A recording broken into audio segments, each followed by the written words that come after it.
Hello, hello. Hello, everyone. Welcome, everyone, to Ellen at Blackfilm. I'm Ellen Wanjuro, and I'm joined by my co-host, Hakeem Graham. Prince Hakeem. So Uh, far. and there's a reason I'm bringing that up now. You know why. So, again, thank you for tuning in. We are talking, we're doing a recap slash analysis today of I May Destroy You, a new HBO series created by and starring Michaela Coel. And we're both really excited to have this conversation because the last two episodes, well, the only two episodes so far that have aired, have been incredible, loaded with a lot of different topics, different moments, layered symbolism. It's just a lot. So, in addition to that recap, we're also going to be sharing some of our favorite and memorable Black fathers in film in light of Father's Day this Sunday. So, I'm looking forward to that as well. So I'm not even sure where to jump in with I May Destroy You. What are your thoughts? Go. I am perplexed about the ball of mess that they're in. She brings her friend into it. He has to explain to his wife, which he can't really disclose everything. So that's really interesting. Um, she still can't figure out exactly what happened, and that I find it a little strange and a little scary at the same time. Um, this is a tough movie for me considering the dynamics with the woman and being drugged and not knowing exactly what's going on, and then the mental anguish that she has going on is really tough to deal with. I mean, because she really does not know. So that is that's a little disturbing, and I know that's disturbing for her. Oh, definitely. So, for those that don't know about I May Destroy You, it's about this, I think, maybe mid to late 20-year-old woman. She's a Londoner, successful writer, has a boyfriend in Italy. And so she's invited out by her friends, by one friend, to meet a group of friends out one night. And against her better judgment, because she has to turn in a draft to her publisher by 6 a.m., she decides to go out and sets her clock for 1 hour to hang out. And so she meets them at a bar. And what turns out to be, just fun, hanging out with friends, ends up to be a lot more than that. Her drink gets spiked, or in that first episode, we don't know Yeah, we didn't know. Yeah, what happens to her, but that's the premise of the series. yeah, And so for me, that scene, well, first of all, within the first 10 minutes, we kind of get a very, or at least I did, got a very clear idea of the type of person Arabella, who's played by Michaela Coel, is in terms of somewhat unfocused, somewhat unaware, not really just like on top of her game. Again, she has something that's due at 6 a.m. She opts to go to Italy and lies to her publisher saying that she's going for work, but she's really going to see her boyfriend. And she decides to go out instead of finish her manuscript. So in my mind, I'm like, okay, I like the setup, the subtle setup of the character, because I feel like it leads to something. And then she goes out. And so what stuck out to me about that bar scene, the combo between her and Simon. yeah. Simon says to her that Kat, who's Simon's girlfriend, something along the lines of, well, Kat thinks you're ugly. In my mind, I recognized Simon as not the greatest person for him to even say that to someone we see as a friend, right? Yeah. So in my mind, for the first time, I was like, huh, Simon's an interesting character, not who I thought he was going to be, but okay. He's a little bit Right? controversial. He's a little controversial. Mhm. Not a little. He's a lot controversial, and I think he's a cornerstone of what exactly has happened to her. But we don't know that yet. Just a speculation. This is from my perspective. I think that Simon's right now, from my point of view, I think Simon has ulterior motives, and he is Well, definitely a bit of a mess. And I think Michaela's character, she's I don't know if she's unfocused or anything. I think she's just she's not she's not inspired, and I think the trip to Italy was probably to inspire her to get the ball rolling, to fire her writing up. Unfortunately, she just let it get away from her, and I think there's a lot of that with writers. They just let things kind of take off. Yeah, I don't even think she attempted to write in Italy. She No, went to see her man under the guise of I'm going to write. I think she was looking for that inspiration, but I don't think she. Nice, yeah. Yeah. Yeah. So, right, going back to that bar scene. So they're having a good time. And then we see her kind of spiral, right? She's dancing. The vibe is amazing. There's drinks, there's shots, there are all these wonderful things going on. And then we kind of see her struggle to get out of the bar. And what struck me about that scene was she was literally falling on the ground as she tried to get to the door, stumbling over other people's tables. I mean, it was obvious that she was beyond inebriated, like something was wrong, and no one helped. Well, no one helped, and it didn't hurt that there was other things that she was doing as well, not just. Right. She did a bump of coke, sure, but that doesn't negate the fact that there's this young woman who's stumbling out of a bar, and the people at the other tables were just kind of looking at her and going, back to their vibe. I thought that was true. I've been to England, and that's not uncommon in London. That's concerning. That's concerning. Yes. But to your point, yeah, that is a little disturbing. She's a small stature woman, very pretty, and yeah, that could be a problem. Yeah. So, right. So she stumbles out, and then cut to next day. Right? She's typing. She's trying to get this draft done in time for the 6 o'clock deadline, and then cut to her at the publisher's office, and they're reading whatever gibberish she managed to put together. It was like they were like, right? Is this the final copy? But then the look on her face as she's sitting across from them, I think that's the first time I realized like something's wrong here, right? And that's the first time I really noticed the cut, not even little, the gash, yeah, I would say, above her eye, and just the way she brought that moment to life was just kind of like, wow. I felt like I was in that moment with her, like not going back to unfocused, but she just seemed disassociated. Very good word. I would say so as well. And she sort of did disassociate herself with reality. And I think that was the key cue for her as well. Yeah. She was like, this is not normal. What really happened? And that starts her down the rabbit hole of investigating exactly what the events were the previous night. And that's the scary part. So she tries to rework that whole thing in her brain. Yeah. And she finds herself spacing out throughout. So that's a concerning issue. And spike drink or not, I don't know. I found it very interesting, and I still find it interesting, the language that they use in the movie. It's common language. I don't know if any of our viewers have seen the episode, but they use the word cash point. Do you know what cash point is? Right, the ATM. Yeah, I was like, I knew exactly what she meant. London, yeah.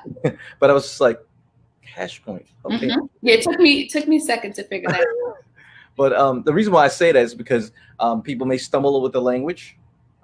I know when I went to London, I had a very difficult time for the first hour, and then I realized that, and the reason why that's the premise of the movie is because they start to say things like spiked, like you had mentioned, and things like that. So you want to be aware of the language and don't get lost. Mm-hmm. Yeah, the accent is very heavy, and they, like you said, it's different names for different things. So yeah, I thought episode 1 was a really good intro, a really good setup to what's to come. I love that her friend, I forget, her name might have been Tracy, I'm not sure, but she was the one that started to just kind of ask or challenge Arabella as to what happened the night before. Like, why do you have why is your screen on your phone cracked? And I think that's the first time we kind of see Arabella kind of, I don't know why. And so now her friend is just kind of poking. And so thank God for friends, right? Because I don't know if Arabella would have really taken that time to figure it out if she wasn't being challenged. Yeah, Terry's her name, but Terry was like, she was seeing it before her very eyes, especially that scene on the street where she was right in front of the ATM, and she sort of she was a witness to it, and she kind of pushed her to go, hey, you need to go check this out. And eventually you see her going to the clinic or the doctor's office, where that was a little strange as well. But at Yeah, least she that sought was out help. She sought out help, and that was a good thing. And I think, going forward, this is going to be very interesting. I like picking things apart, so this is kind of cool. They're leading you down one path, and I'm not quite sure if that's the real path that we should be on or she should be on. But it's Mm. going to be interesting to unravel this puzzle.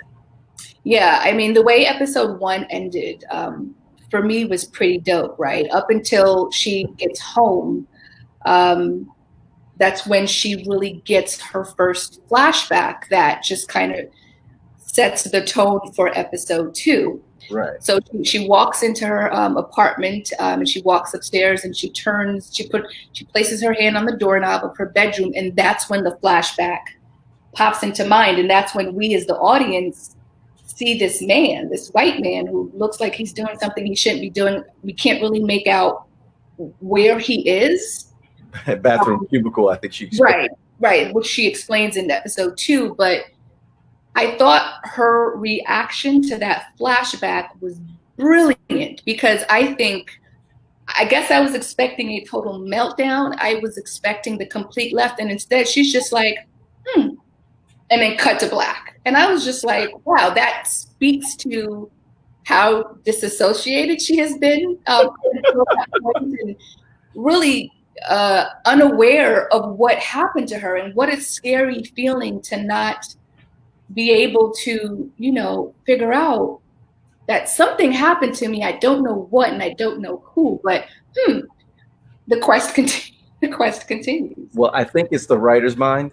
So she's trying to build the story in her mind. She's trying to piece it together, and you see that as that end, and the next episode starts. She starts to piece these things together, and just like she would piece together a piece of work that she's writing on, she's trying to piece together that last night, and she's got bits and pieces, and she's like, oh yeah, well, I sort of understand it. So you can kind of, it's interesting you said the look on her face, because what she did was she was trying to analyze it and put it all together, and then try to bits and paste it together and make a storyline. And unfortunately, she's not at the end yet. I mean, essentially, she is investigating her own assault, which I think just saying it out loud sounds crazy, but that's what she's doing. Well, we are in some trying days and years here with regard to spiked drinks and being drugged. So it's interesting. Another part that I found interesting is the psychology behind it. I think they're not substantially younger, but they're pretty much younger than I am, and it's so fluid the way they're so okay with, their recreational use of drugs and alcohol. And I'm like, I don't know if I would be able to get up in the morning if I was that person. So not even. And I'm not judging. I'm just saying, wow. Right. Right. I mean, I was thinking she would continue with the whole bumping thing, and it got to a point where she was like, no, I have to work. So I was like, okay, there are some limitations here. Right. She's like, well, this okay. Too far. He's not completely reckless, but okay.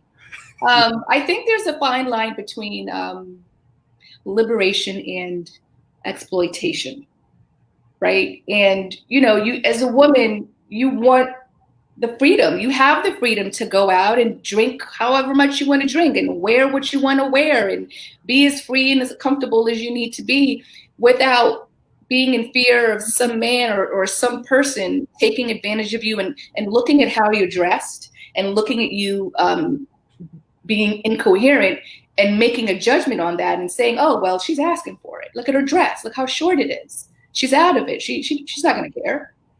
And that's sad. That's a reality, unfortunately, but I don't subscribe to that. I think come see, come saw, let one be as they be. Have fun, but be very aware of your surroundings. I mean, that is your responsibility. Be aware of your surroundings. So if you're going to be that way, make sure you go with somebody you trust, be with your friends and stuff like that. That's the only thing I would say.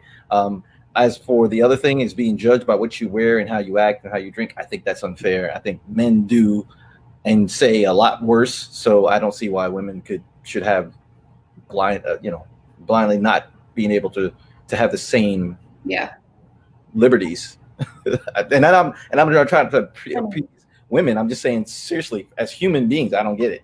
But I think you just need to be safe. Even guys out there, you should be with your friends too. You wind up without a kidney. Uh, right. Yeah. I think being aware at all times, especially new surroundings, is at this point, it should be second nature for the sake of your life, whether you're a man or a woman, just because you never know. So yeah, back to back to episode one. So how it ended was amazing, right? Great setup for two. And also, episode one was titled Eyes, Eyes, Eyes, Eyes, right? Which they kind of did that chant right before they took the tequila shots. And I was like, oh, okay, well, that's interesting that they titled it Eyes, Eyes, Eyes, Eyes. But in retrospect, I understand why. Yes. After watching episode two. And so I went into watching these two episodes with the knowledge that this is an autobiographical series, right? In 2016, Michaela Coel was assaulted, same way, a spite to drink. And it took her 2.5 years to write this, right? Well, I would imagine getting past that, yeah. And I think that's the underlying tone to it, just being aware of your surroundings, yeah. Yeah. So episode two, titled Someone is Lying. This is when things get, repeated. Her memory starts to come to a tiny bit. And I think that's when the second flashback comes into play at the ATM, right? And yeah. Someone is punching the buttons to get money out. And again, we only see what she sees. Right. Whew. And she was tormented, and you can tell. I mean, Terry saw it, then she realized it. I mean, she totally froze. Yeah. And then the lapse in memory. What happened to my phone screen? Going back to her friends and trying to ask those questions. Those are real concerning questions. Yeah, not knowing. When you think about, when I think about my day to day and how much goes into knowing my every move and being able to remember it, I can't imagine having memory loss to the point where I can't connect any dots. What I'm interested in? I'm interested in how much, poetic license she put into this. Did it go to that extent for her?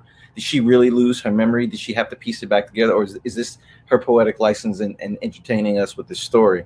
That I would love to find that out. I think it's pretty close to that, right? Because her drink was spiked. And by default, you're not going to remember right off the bat what happened. But yeah, I think this is completely autobiographical, just different scenarios, right? I would love to talk to her. Me too. Me too, just to get do a deep dive. So, right, the ATM scene, right? So now she's looking at her bank statements. Remember that scene? Yes. And I think the guy is her roommate who kind of helped her figure that out. Kwame, yes. Yep. And so she's looking at her bank statement and she sees that she withdrew 40 quid, which is, their dollar. And she's like, well, before she does that, she had a conversation with Simon and asked Simon what happened the other night. Right. And actually, it was 70 quid because I had to look up what 70 quid was. Oh, I thought it was 40. No, it was 70 quid. And that was like, because when I looked it up, I Googled it and said it's like $80 or something, 80 something dollars. This is because it's in British pound. Me being a nerd, so I just wanted to look it up.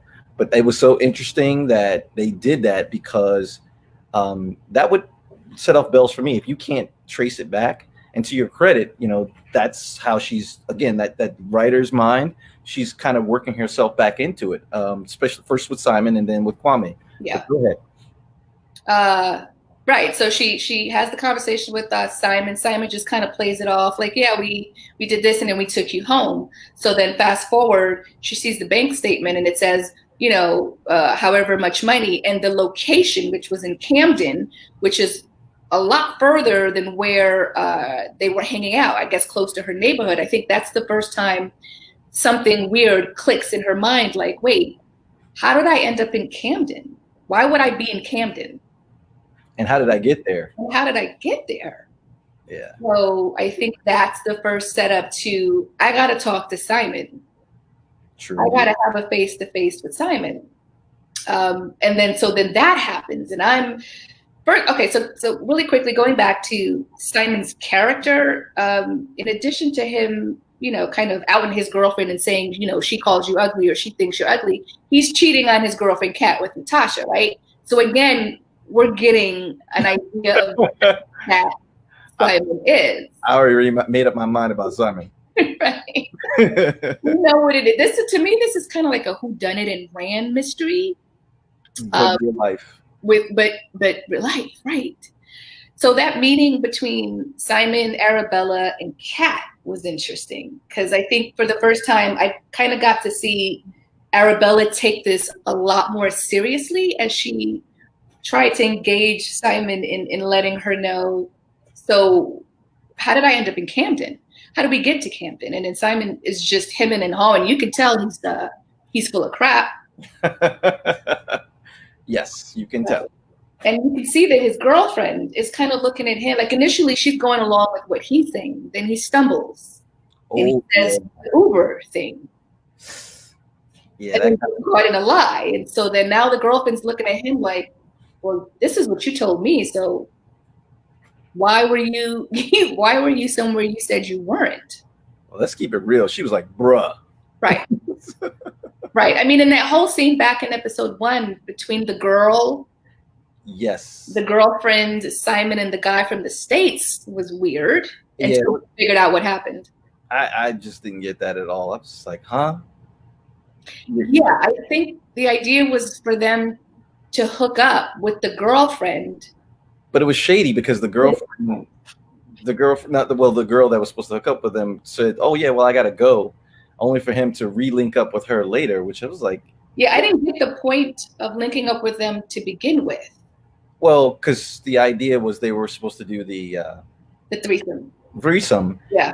Only I think from what my perspective is, so he got greedy, so to speak. So he just wanted just in him and her, the other girl that is, without his girl.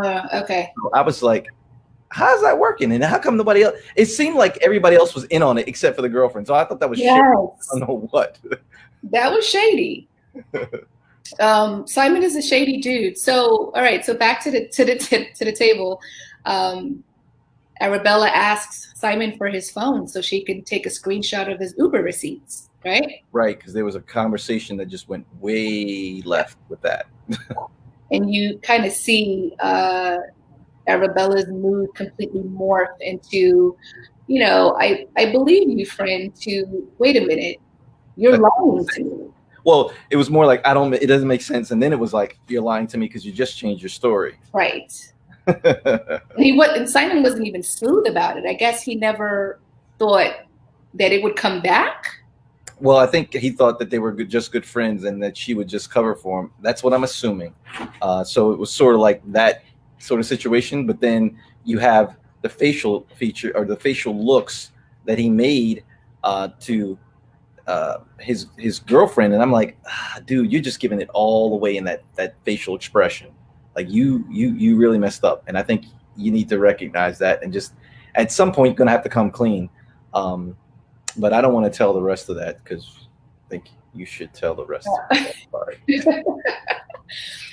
So what happened? So, Arabella, she gets a screenshot. She hightails it out of there on a mission to figure out where this address is. And then we kind of see, Simon react like he's been caught, right? The way he just kind of got up away from the table and walked away was that of a guilty man, I thought. And so Kat, his girlfriend, is looking at him like, huh. So she's also has a big question mark while looking at him. So Arabella finds, she goes to the address on the Uber receipt. She has no idea who's there or who she's going to meet. She comes up to the door, knocks on it. Who opens the door? Natasha. Natasha is the girl that Simon wanted to have, the threesome with, but it never happened. So Simon has been cheating on Kat with Natasha for 6 months, and no one knows. And so for Arabella to end up at Natasha's address, what's that about? Yeah, that sparked that caused a lot of sparks because Natasha was not having it. I mean, she is who she is, and you can get, you can take it or leave it, and that's the way she is, which is so interesting in itself because it makes it so much of a layered situation, is more complicated and more realistic. Yeah. Right. And so did you notice that Natasha also started talking about her drink was spiked? I didn't know whether to believe her or was she part of the plan? Right now, the verdict is out on Natasha for me. Well, I felt the same way because she was like, "Oh yeah, I can't remember anything." It was way too complimentary. She was almost like Right. repeating what she had said, and I was just like, "I don't know if I believe you yet." And then she got really belligerent. So I was like, I feel like you're just doing too much. Yeah. So I don't trust any of them. At this point, I don't trust anybody. Everybody's suspect for me. Everybody's suspect.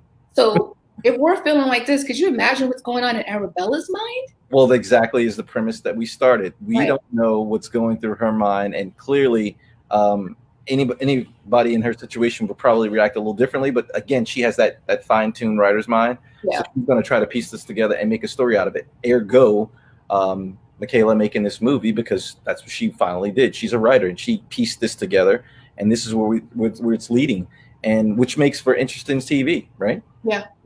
That's why HBO signed her. I know. And thank God they did because she's awesome. She's It's very. phenomenal, phenomenal. So episode 2, the way it ends, man, that I teared up. I couldn't help but tear up. She goes to make a statement. She goes to the police station. So after she leaves Natasha's house, apartment, she hightails it to the police station to make a statement. Yeah. And that's the first time we see Arabella have emotion. Like she went from being disassociated to plugged in, or at least starting to believe that something bad happened to her. She just doesn't know what. So this Black police officer or investigator is asking her these questions, and you can see Arabella kind of get defensive, right? Like, don't make me remember something that's in my head. Like, it's almost unfair for you to ask me about something only I can see, so let's not talk about it. And I thought that was such interesting verbiage to use. I think it was for me. I thought it was something like one would have like blocking a bad memory or blocking a bad situation, and then the key word kind of triggers it, and all that emotion and all that feeling, whether it's subconscious or not, surfaces, and it just comes out as a ball of emotion, and that's why she cried into her t-shirt, which makes sense. She didn't want to. I mean, it seemed that it bubbled over, and it was one of those ugly cries, like out the nose, out the eyes, possibly out the mouth kind of cries. And I think that's what came to the surface, like a volcano. Yeah, once. definitely. And I love that what triggered that sea of emotion was the investigator asking her, well, if that's what you see in your mind, who do you think was seeing this, right? Kind of like it pushed Arabella to realize, like, oh crap, that was me. That's me. And that's what made the connection. And she just broke down, and you saw her boy that she had come to the police station with kind of stop playing his video game. First of all, that scene was hysterical towards the beginning, right? Because in the middle of giving a police statement, Arabella just kind of turns to him and just says something so random, like, did you remember to take this and that? And then just goes back to giving her statement. And I was just like, wait, what? It was brilliant, but right. Disassociation. There you go. Right. So she bawls out crying once she recognizes that the person that was seeing these weird images of this man on top of her or at this ATM, that's when she realizes what could be. So then right after that, she goes to the hospital, or it cuts to her at the hospital getting a rape kit. And I thought that was such a telling scene to see 4 or 5 women kind of waiting to get their rape kits. And it just speaks to how common sexual assault is, no matter where you are. Yeah, I don't. That's a sore spot for me. I have 2 sisters, a mom. I couldn't. No. Yeah. Right. There would be some furniture moving. Yeah. I mean, for sure. And then, just to kind of bring this all home, what also brought it all home for her and for the audience was when during the rape kit they were taking photos of her body, right? So then we saw her knees for the first time, the bruises on her knees, and then we saw the big bruise right by her pelvic bone, right below her thigh, and you could recognize, like, wait a minute, this is a lot more insane than what we thought, right? Because we just saw the gash and we thought it was all right, that's it. But to see those bruises and then go back to the fact that she's just been so disassociated leading up to that point, to me, was mind blowing. But I get it, right? Suppression of thoughts, suppression of emotion, suppression. Yeah, and trauma, like, something happened to you, but you don't know what. So your body is experiencing that trauma, but you don't know what it stems from. Right. There is a medical term for that, and I don't remember what it is, but it's like when you have so much trauma, you sort of get amnesia about that certain trauma. Yeah. So it kind of falls in line. But then you couple that with the fact that she had the drugs, the alcohol. Yeah. So it makes for interesting TV. It makes for interesting writing. So like you said, it's fascinating that she comes up with this, even though it's based on a true event. That's a lot to write and to get out. And I think maybe it's therapy for her. Gotta be. And Lord knows, for women that have gone through that, that's being able to watch that and relate to that. There's some sense of comfort in I'm not alone. I can get through this, So I think her doing this, just wasn't for herself, obviously, but it spoke to a much larger conversation. Well, to be creative is to be vulnerable, and yes, sir. Well said. Well said. So I can't wait to see where this goes. It's 12 episodes in total. Each are anywhere from 30 to 33 minutes long. So it's a quick watch, but it's a loaded series. Yeah, and just remember, it's on Sundays at 10:30 p.m. on HBO. Yes, tune in. We will be doing a recap on this weekly, along with other things, but stay connected to us as we kind of go down this rabbit hole along with everyone else that's watching. Yes, absolutely. I'm looking forward to that. I May Destroy You. First of all, really quickly, the name of it. I'm still trying to figure out the connection to the story. I have an idea, but I don't like. What is it? I'm not giving my ideas. I want everybody to come to their own, conclusion. Okay. But I think it's fair that I just hold it. We'll talk about that on QT. Got it. Okay, so Father's Day is this Sunday. I'm excited about that. Even though my father is in Kenya right now, I always love Father's Day just because obviously of what it means and what he means to me. So I thought we would share some memorable Black fathers in movies, some of our favorites and memorable. So first one that comes to mind is good old Furious Styles from Boys in the Hood. Lawrence Fishburne. Yes. I don't know which one he's going by this way. I remember from Larry, but it's Mr. Lawrence Fishburne. One of my favorite actors, by the way. Oh, God, he's such an intense actor. I love it. But seeing him, and when this came out in 1991, Boys in the Hood came out in 1991, and he played a very kind of tough, love hard, teach hard kind of father to his son Trey. And I think he embodied what it means truly to be a father, right? He was easy to talk to. He wasn't judgmental. Again, he loved his son hard, and he did everything he could in his power to not have him go down the same path that he went down when he was a young kid, right? So you kind of see this father just trying to guide his son in the right way, but the way he did it was beautiful to me.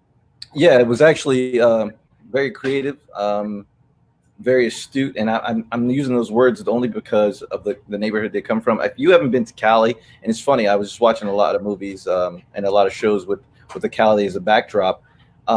You can be in a bad neighborhood And you have to get, sort of a perspective of this, because on the East Coast we don't have palm trees except for Florida, and I believe even those are imported. But there are literally palm trees throughout the streets in California, no matter what neighborhood you're in. Mm-hmm. So you could be in a hood and there's a palm tree and manicured lawns, but you're still in the hood. So it's the perspective of where he's coming from and kind of trying to explain it to his son, but also with the backdrop of, hey, I'm teaching you. I want you to not make the mistakes, like you said, that I made. And every father wants to say that. Every parent wants to say that. But Lawrence Fishburne does his thing with it, because he has an intensity. Yeah. I don't know how to put it. I'm just falling short of the words, but it's believable, man. It's like he's talking to me. Yeah, and not only was he a dad to Trey, but he was a dad to the community, right? Boys, yeah, that's right. Everyone kind of envied Trey, because of his relationship with his father, just the type of man that Lawrence Fishburne was in that role. And one of my most memorable lines was when Furious Style says to his son, as he's trying to teach him what it means to be a father, was, remember this, any fool with a blank can make a baby, but only a real man can raise his children. Yeah. That was a classic line in the movie. Yeah. Yes, absolutely. I think that's the reason why every character he does, he comes up with a line like that, and that's the reason why I totally get it. It just pierces right through me. Seriously. Yeah. And something about him reminds me of my dad, not as but just very, direct and intentional, and just will talk to you from his college professor frame of mind. So yeah, I'm connected to that character. Yeah, because I mean, if you think about it, it's a professor. I call it Professor of the Hood. That's how I look at it. Nice. Okay. Yeah. That's accurate. All right. So what you got? I got Tyler Perry's Daddy's Little Girl with Idris Elba, Gabrielle Union, Louis Gossett Jr. This movie right here got me because you got three little girls. Mr. Idris Elba, also known as the character Monty James. He's a mechanic. He has a dream of buying this shop. He's working for this guy for all his life, and his kid's mother is shackled with this drug dealer who's kind of plotting against him. And Monty's just a good guy, right? He wants to take care of his girls, but he's got a little bit of a record. His record's from a supposed rape that he had done younger in his life, but it wasn't actually a rape. It was some girl who told her father it was a rape when in actuality it was consensual, and he really went to jail. So he couldn't have his girls full time. So he had to fight. This whole story about fighting for his girls, fighting for their future, and not having them put in a precarious situation with the mother. And eventually he triumphs, which is a cool thing. And he managed to link up and connect with Gabrielle Union's character, who's a lawyer and prominent person. And she had her issues too, in terms of trust and with in terms of being at the same level, because he was a mechanic, because he was a felon, because he had three daughters and a baby mama. She had rushed to judgment when in actuality he was a really good dude, and he was just had a bad shake at life. And that's not uncommon to brothers nowadays. But this guy, this father is a perfect this father was a perfect Father's Day movie, because it showed his perseverance. It showed he stuck to his being, that his dream was going to come true, to own his own shop and get those girls back no matter what. And there was many obstacles, but I don't want to give that away. I want you guys to watch it. If you watched it, watch it again for Father's Day. That was such a heartwarming film. Just the love and the dedication and the commitment he had for his three little girls was everything. Right? Regardless of what was thrown at him, that man just had one mission, and that was to get his girls back from their crazy mama and her boyfriend. And the mom was she was dating a drug dealer. She had her own organization with it, so it was a ridiculous situation to have those girls live with her. So in terms of fathers fighting for their children, fighting to get them back and in their custody. I thought that was heartwarming to watch. When you think about portrayals of fathers that are present in their children's lives. Yeah, loved it. Oh, wow, we are coming down on time. Okay, so really quickly, my last film, Coming to America, King Jafar, Prince Hakeem, he was an awesome father. And honestly, that was the first positive portrayal of an African father on TV. Not the first, but definitely one of, which I loved. And while he was the domineering and controlling father, he wanted the best for his son. And yeah. I got just one phrase for that. What? He had his own money. My favorite phrase from that movie is, "My son works." Classic. Prince Hakeem, right? Prince Hakeem, that's exactly. We have talked and talked, and we are short on time. One last one. Yes. Before you go, he got named Jesus Shuttleworth. That was Denzel Washington and Ray Allen. You got to watch it. That's another movie. He got game. Yeah, he got game. Sort of like Lawrence Fishburne's perspective, but a little different as he did some jail time. So for killing his mom. So there's that. Yikes. Okay. Could have left that part out. Well, you're gonna find out anyway. But it was a good movie, and he did his son justice towards the end. Yes, you're right. His name is Jesus Shuttleworth. I mean, who could forget that name? Yeah, that is quite a name, isn't it? All right, so thank you for tuning in with us. I'm sorry we ran out of time. That's what a good conversation, a good dialogue does. Tune in to us next week, Thursday at 7 p.m. Every Thursday, Hawk and I will be on Facebook Live doing what we do. And don't forget, watch these movies for Father's Day. Have your father watch them. You can't go wrong. And happy Father's Day to all the fathers out there. Yes, happy Father's Day. All right. Thank you, Hawk. Thank you, Hal.